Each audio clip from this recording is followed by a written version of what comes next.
Hello, hello, welcome back. You've made it. This is our final review video.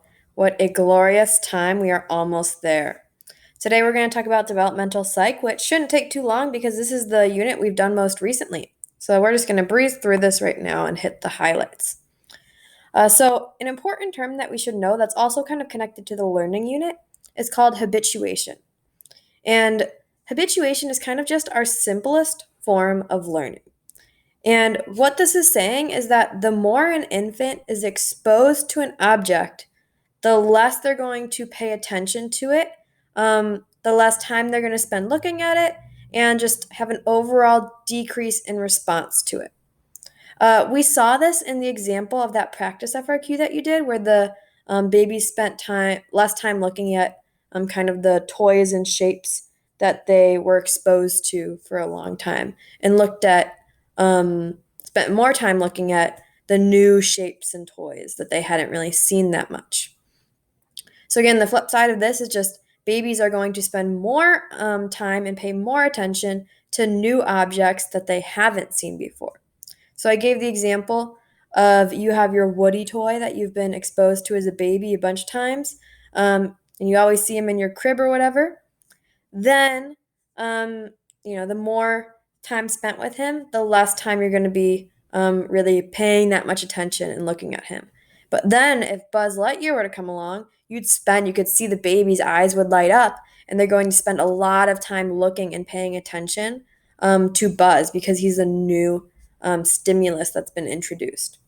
And this shows learning because the fact that you are paying less attention to the object you've been exposed to for a longer time shows that you've kind of adjusted and become more acclimated to it.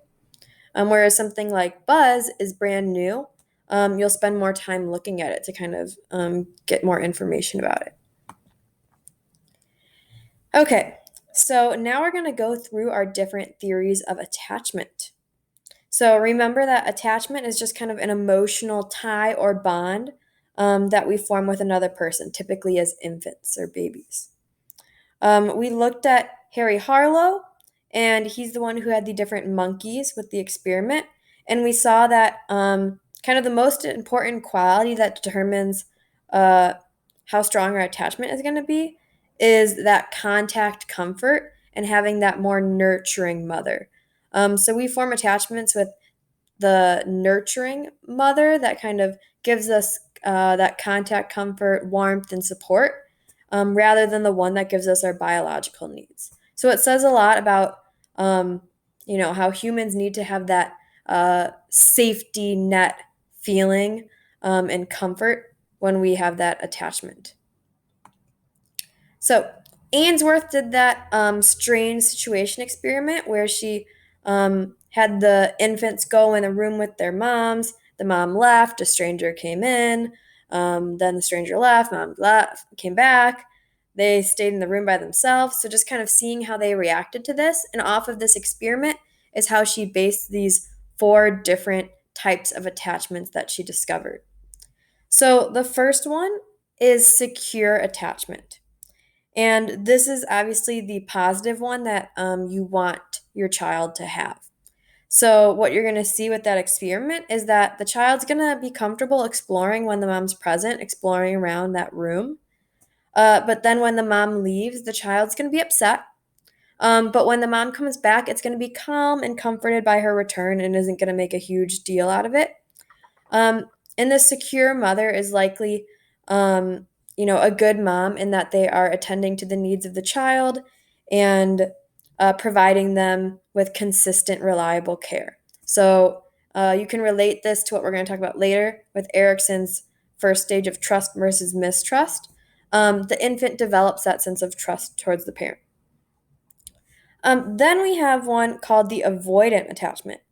So the rest of these are kind of forms of insecure attachment. So they're not positive, good forms of attachment. So avoidant attachment is the child just kind of avoids the mom. They seek little contact with the mom in general. And these babies are pretty independent, but not in a good way, really. It's independent probably because they aren't getting the care that they need from their moms. Uh, So they're probably hurting deep down, but they are kind of displaying more of that sense of independence. So then the mom leaves, and they're not going to be distressed when she leaves.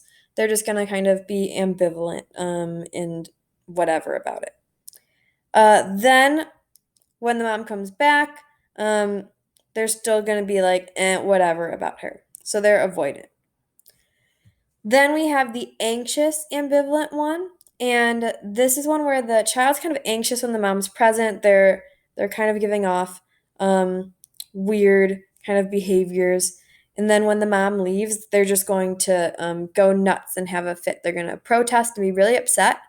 But then when she comes back, uh, they're not going to be really comforted by her return like the secure child would. They're actually going to be really kind of angry towards her and might either do their own thing or push her away.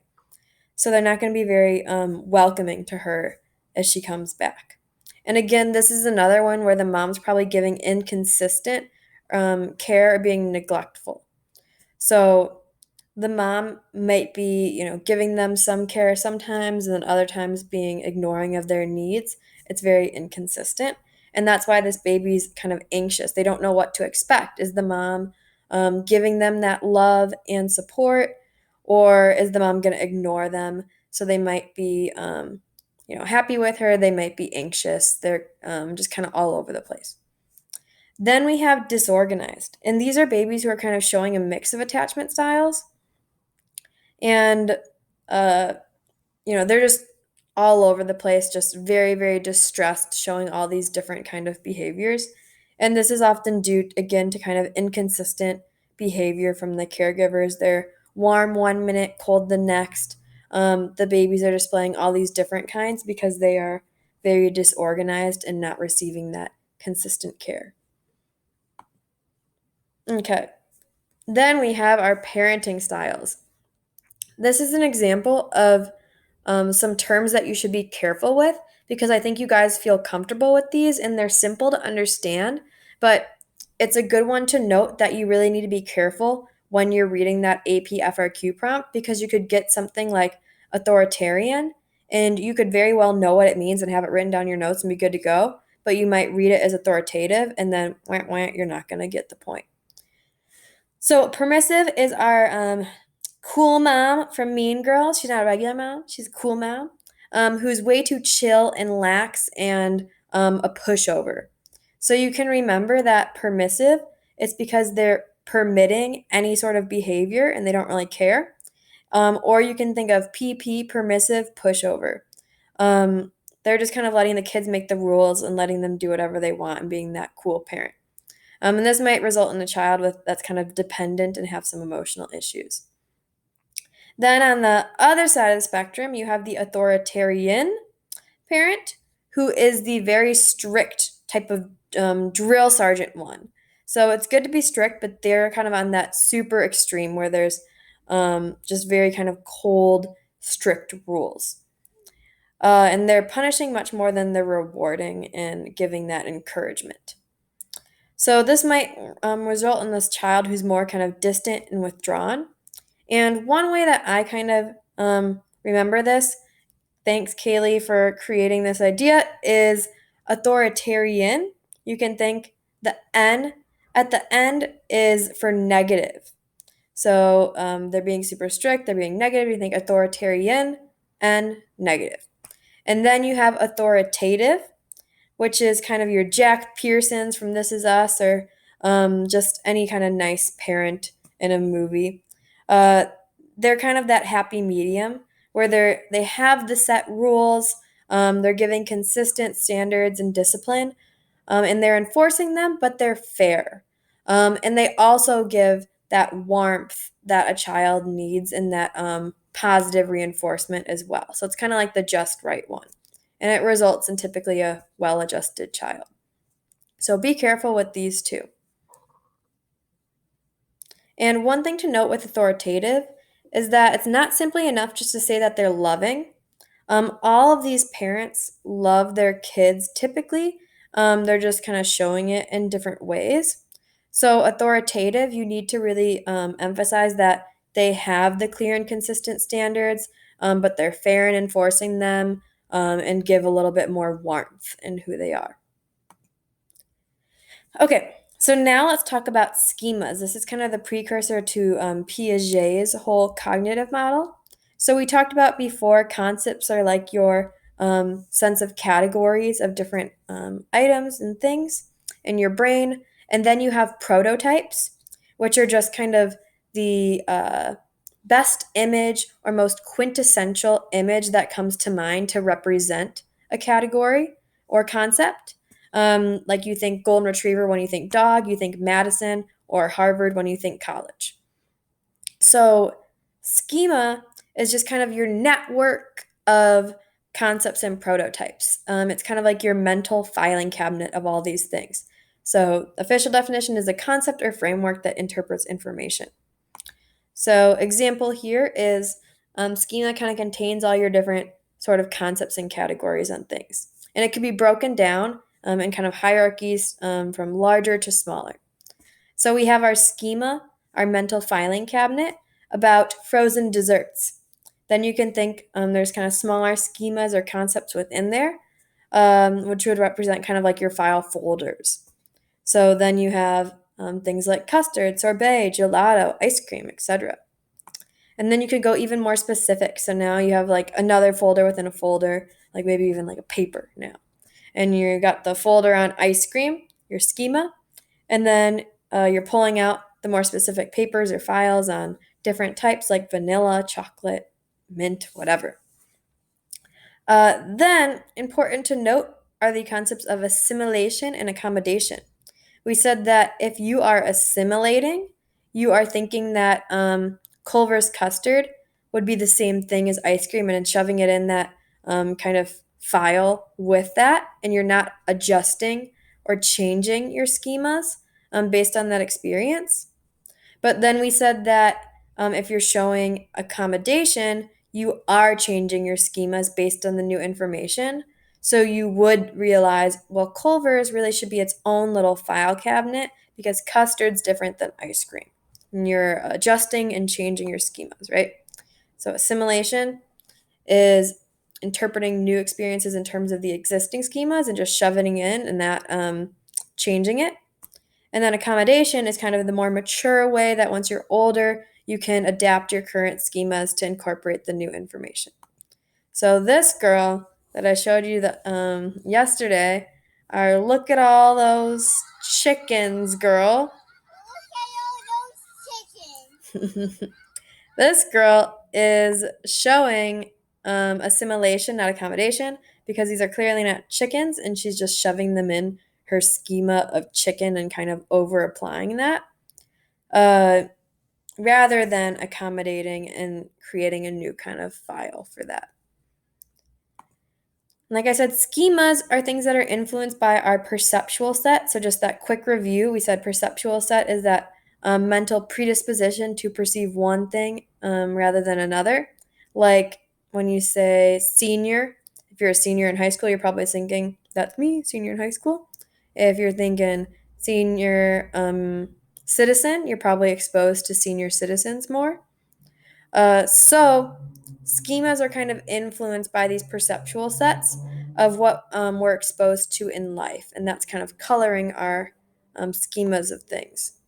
So, this would again be an example of top down processing, in that we're using our schemas to kind of form and color how we're processing information, and our experiences and past memories are what are kind of shaping our schemas. Okay, so schemas kind of lay the foundation and groundwork of Piaget's cognitive stages of development, because kind of children are developing more nuanced schemas throughout each stage. So remember, cognitive development is changing in how you're thinking. So let's break this down real quick, and I'll hit the kind of the highlight terms of each stage. So sensory motor, this one, it's really in the name. So you can think sensory motor stage is the first stage that happens beginning at birth. And it's where you're coordinating your sensory input in connection with your motor skills. So if you think about babies at this time, they're really into touching and feeling, smelling, seeing things. They're really exploring their world. They love to put things in their mouth and touch all the different kind of textures and things. And they're also developing their motor skills. So they're learning how to like grasp onto things and touch things and coordinate their limbs, etc. So it's all kind of in the name what's going on here. And the big hallmark achievement of this stage is that they are gaining object permanence. So this isn't happening until around 6 or 8 months. And we know object permanence is just that idea that objects still exist even when you can't see them. Before this, that's why peekaboo is so fun for them. They don't, when you disappear behind your hand in peekaboo, they straight up think you are gone because they have not figured out that you're still there even though they can't see you. Well, once they figure this out, peekaboo isn't so fun. Then, um, the next one would be pre-operational, and this is happening from ages 2 through around 6 to 7. And during this stage, you can remember it because you can think pre-operational, you can think preschool age is when this is occurring, and you can also think pre-operational because it's kind of pretend play and symbolic play is what's going on. So they're really using their imagination. They're using kind of symbols to represent words and things. They're again engaging that pretend play where they're making up different things and choosing objects to kind of represent things in their imagination, etc. Okay, and then one of the two really main things that you need to know for this stage is that children have not yet grasped the basics of conservation yet. Remember, conservation is just this idea that if you change the form, the shape of a substance or object, they understand that this doesn't change the amount, overall volume, or mass of that object. So the example is when you have the two glasses of water that have the same actual amount of liquid, but one is skinnier, so it's taller and looks like there's more in it, whereas one is a little bit longer and wider. So it's not going to be as tall as the other, but of course it's the same amount of water. Children in the pre-operational stage would pick the taller one as having more water because they don't understand kind of that changing the height or the container that something's in doesn't change the amount of that substance. So children don't understand this yet. Another thing that they are kind of developing is that they're egocentric. So they're very, they aren't able to kind of understand other people's viewpoints and perspectives yet. Uh, they, an example would be a child is in the one room and their mom's in a different room and their mom can't see them right now, but they're saying, Mommy, do you see what I'm seeing? Blah, blah, blah. Or, oh my gosh, look at this. They're kind of assuming that their mom is seeing exactly the same perspective as them. They have this assumption that kind of everyone thinks the way they do. So they aren't able to take on others' perspectives yet. And this is why a kid might could just be blocking the TV standing in front of you, not realizing they're doing anything wrong because they don't have that ability to take on another person's perspective and think, oh, yeah, this is probably annoying. They can't see over me. But they do begin to kind of eventually develop that theory of mind later on in this stage where they do start to understand other people's perspectives, understand that, oh, Johnny's crying because I hurt his feelings and that's not nice. So they do start to kind of be able to understand the thoughts and feelings of others. Okay, then we have concrete operational. And the way I remember this is you can think concrete. It's very straightforward. and to the point. It's kind of just what's there right in front of you. So during the concrete operational stage, they engage in simple logic. So again, because it's concrete, it's just kind of what's here and now right in front of you. So being able to do a little math problem, being able to write or read or things like that. They can do that stuff that's kind of right in front of them. But what they aren't able to do yet is abstract reason, in which they're kind of thinking in the future, making predictions, hypotheses, thinking about abstract concepts like the truth or justice. They can't do that quite yet. They're very much in the here and now. Also, I remember that concrete operational, you can think concrete conservation because they have mastered conservation. They now understand that the water in the tall glass and the wide one are both the same amount. Uh, and they also, through this, have developed that concept of reversibility in which they can kind of switch around math problems. So, um, 2 plus 1 is 3, 3 minus 1 is 2, etc. Then, once they're able to start grasping this abstract reasoning, they move into that formal operational stage, which is age 12 and onward.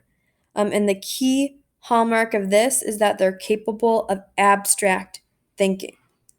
Um, and what that means is, again, being able to think about these kind of abstract, more deeper concepts like justice. These are kind of things that aren't really clear right in front of you, like a right or wrong answer. You have to really kind of contemplate them. And also with this is again that thinking towards the future, not just the here and now, and they can form hypotheses and think if, then, etc., make predictions, think about theoretical hypotheticals. Oh, if this were to not have happened in history, how would this have affected this situation? And then this is when ethics and morality kind of deepens as well, and you can really think about the different consequences of actions. The way that I remember this mainly is by you can think formal operational, you can think formal is final, FF. It's your final stage in Piaget's development. You can think formal is fancy because it's kind of a fancy and mature way of thinking. You can also think formal is future. Formal is when you're able to think and make predictions and make form hypotheses about the future. And kind of once you're in this formal operational stage, also, you're able to develop that metacognition, which is thinking about thinking. You're able to kind of think about how do you study best? What's your learning style? Kind of thinking about what's going on up here. And that takes kind of some higher cognitive development to do. And now let's touch on language real quick. Two terms that are kind of similar and are good to know to be able to differentiate are phonemes and morphemes. Phonemes are just the smallest units of sound, and they're just the little things that could distinguish one word from another. So, an example here is the word pan versus ban. P and B are phonemes because they are what distinguish the word pan from ban. The P and the B are what make those two different words. So it's not even just a something that contains meaning and that P means this. It's kind of just distinguishing one from another. It doesn't have to have meaning yet.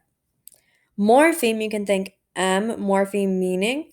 These are the smallest meaningful units that carry meaning alone. They don't need to be put with something else to have meaning, like a phoneme. Uh, these alone can carry meaning. So you can think like boy is a morpheme. Boy-ish is also a morpheme because ish kind of means like kinda, right? It carries a meaning to it. Or boys, boy plus s, that's two morphemes because boy, obviously we know what that means. And then s signifies, it carries meaning because it makes it plural. And he said grammar is just the rules of language that allow us to communicate with each other. Okay, and then when we go to stages of language development, real quick, we know babbling begins around 4 months. We don't need to know too much about the time frame really, because typically in development it could hit earlier or later for different kids.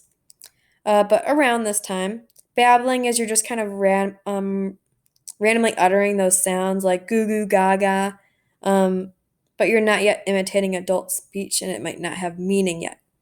One word stage is around 1 to 2 years old when kids can speak in single words like saying doggy, puppy.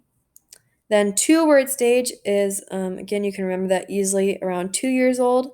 And this is when you have telegraphic speech. It's telegraphic because it's very kind of simple and short and brief. So, like go car, dog go, want juice, etc. And something that happens in this early stage of grammar or language development are two terms. You have overextension, and overextension is kind of like we said, assimilation in a way, because you're overextending a name for an object to more things than it actually covers. So when you're calling any small furry animal a doggy, or kind of like that girl with the look at all those chickens in a way. But you're kind of overusing that. You're calling a horsey anything that would be like even like a donkey or something like that. Overregularization or overgeneralization is when you're applying that grammatical rule too widely. So you're trying to learn the basics of grammar, but you're over applying it now and creating actually incorrect forms. So something like hitted or feets or teats, you're kind of over applying that grammar rule to incorrect forms. Okay. Then, two terms that are good to know, especially with language development, is the idea of the critical period.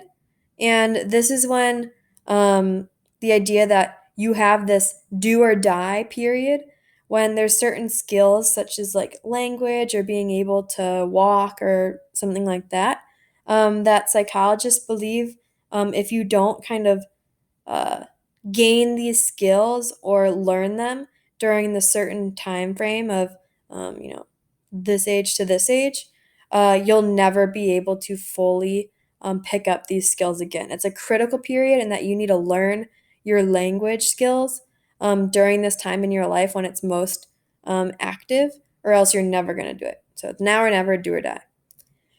A sensitive period is kind of like the critical period in that it's a time when you're most prime and in your prime to be able to learn a skill, so say language.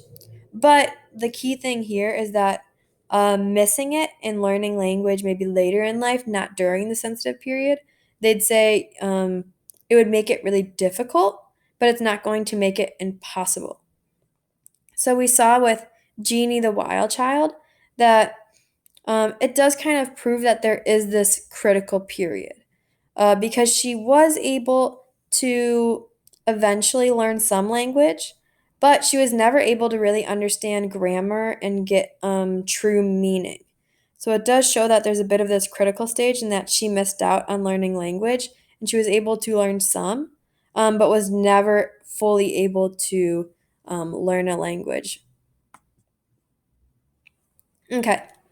Now we have Erikson's psychosocial stages. Remember, these are kind of like Freud's psychosexual stages, and that there's these challenges that you need to overcome, and you could successfully resolve them, or you could have unsuccessful resolution, and this could leave you with some lasting issues.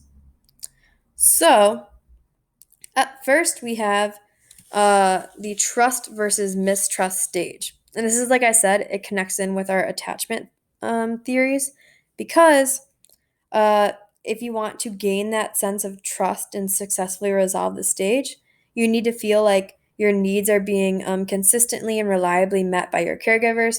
And then, if this is happening, you'll form that secure attachment where you feel safe and loved.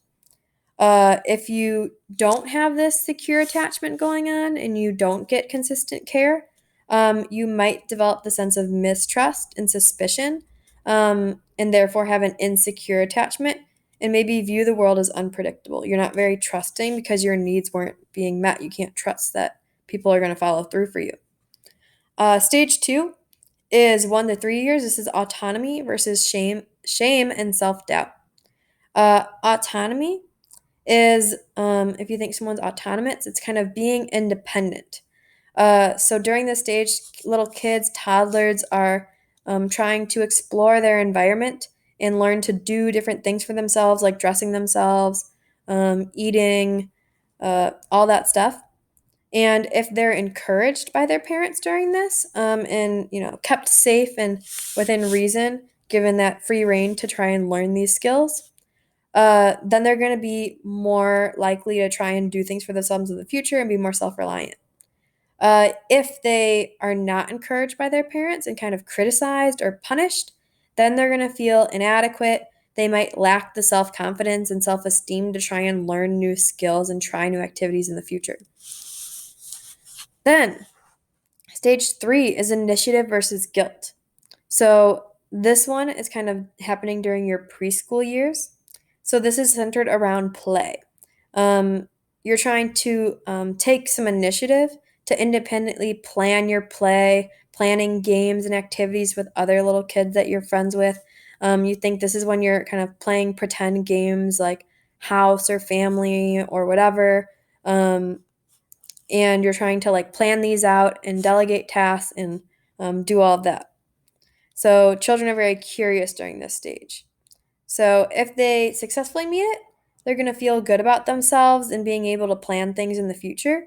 But if they aren't able to meet this, they're going to feel guilty. And they might feel like a nuisance to other, and their creativity and imagination might be stifled because they won't be wanting to take that initiative to try and plan out things. Then we have stage four, industry versus inferiority. So this is kind of your elementary school age, in which kids are always trying to like show off and do different tasks.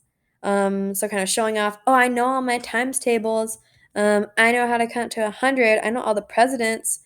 Or you're on the playground at recess trying to show off and play sports to everyone. I can run the fastest, all that stuff.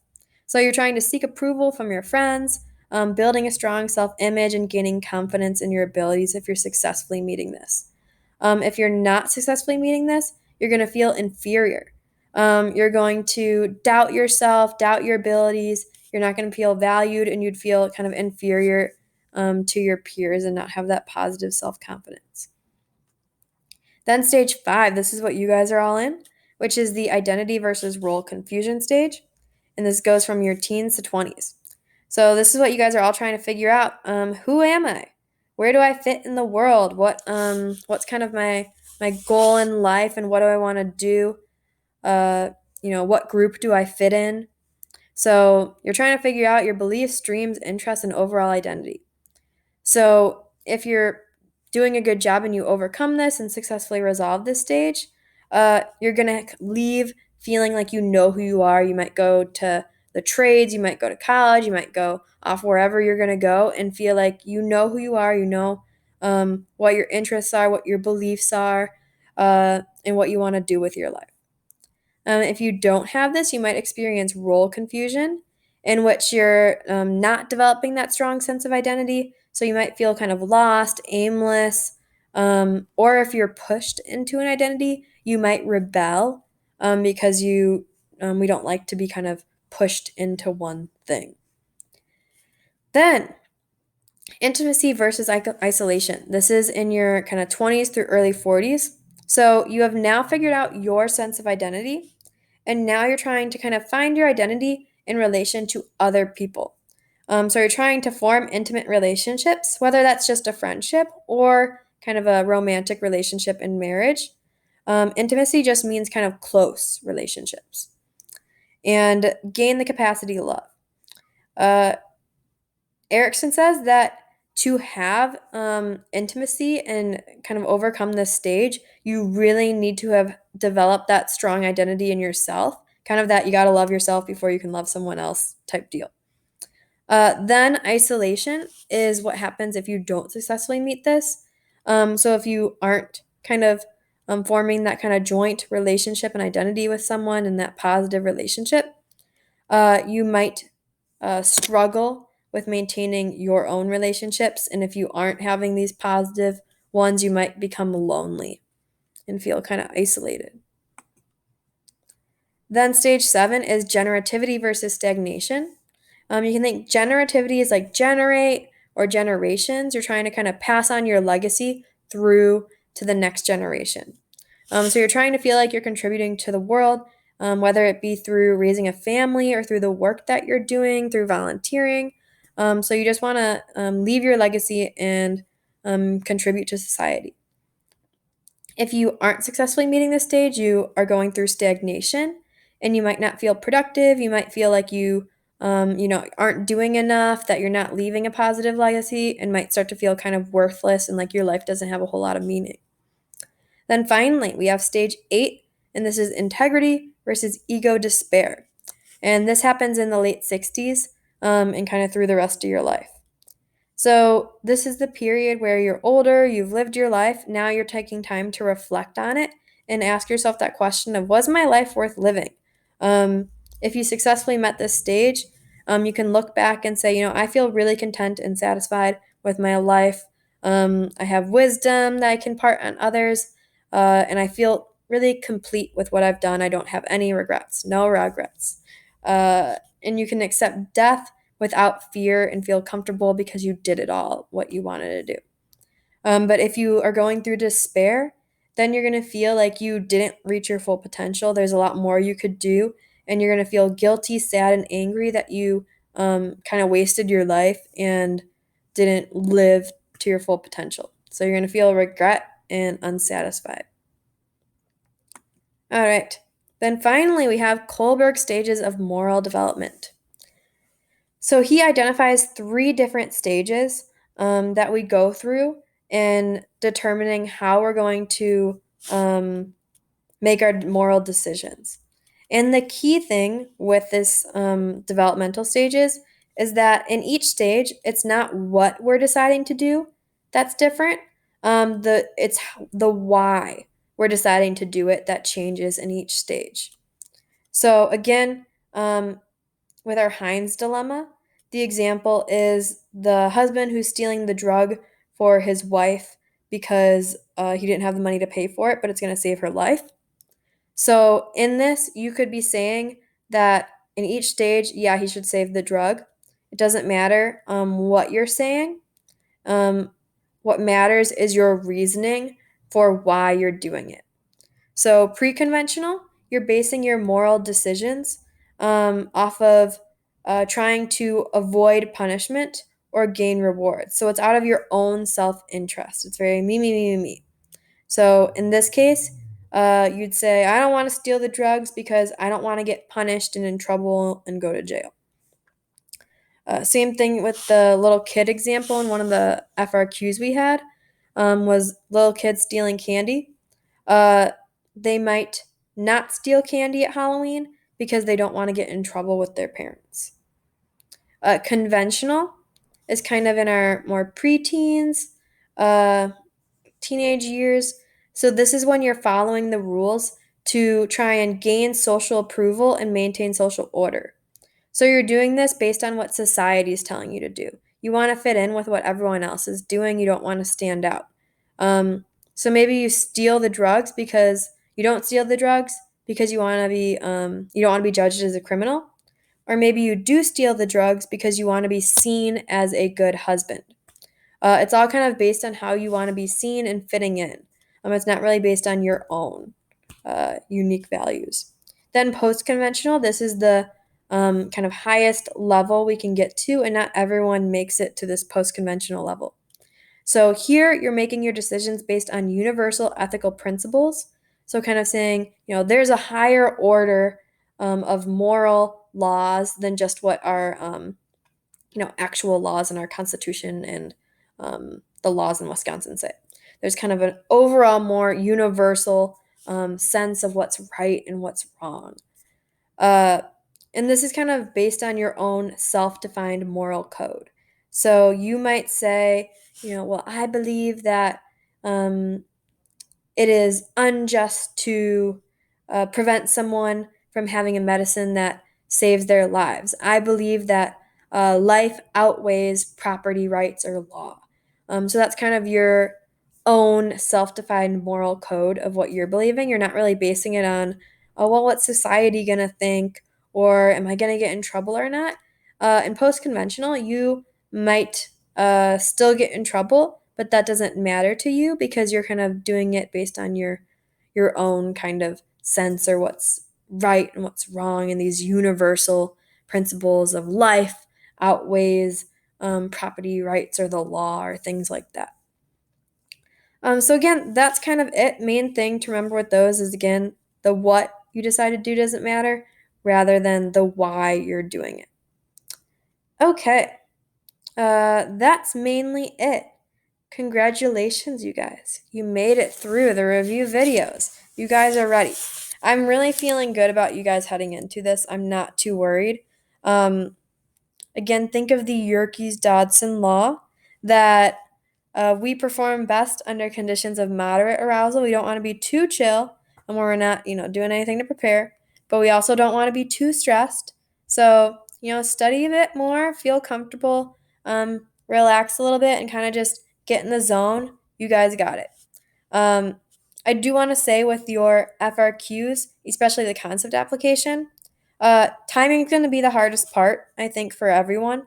Uh, but really focus on having, like, 5 quality responses.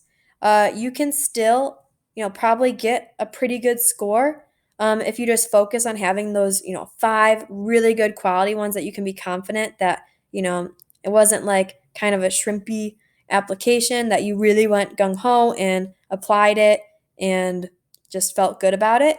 And then you can kind of focus on maybe getting those other ones. So don't race to get all 8, because that might result in having a bunch of them that are kind of eh. You're probably going to want to have at least 5 good ones that are really thorough, and then you can try and focus on getting those other ones rather than racing to finish all 8 and having them all not be that great. So, you guys got it. I'm really proud of the work you've been doing. Uh, and we can celebrate, and we'll have our Zoom call with our cool psychologist, and it's going to be great. So I'm really proud of you for persevering through all the uncertainty, probably the most amount of uncertainty that any of you have faced in life. So thanks for sticking with this and not giving up. I'm really proud of this class for the engagement that you've seen. I know, a lot of other teachers haven't been as lucky as I am. So way to go, you guys.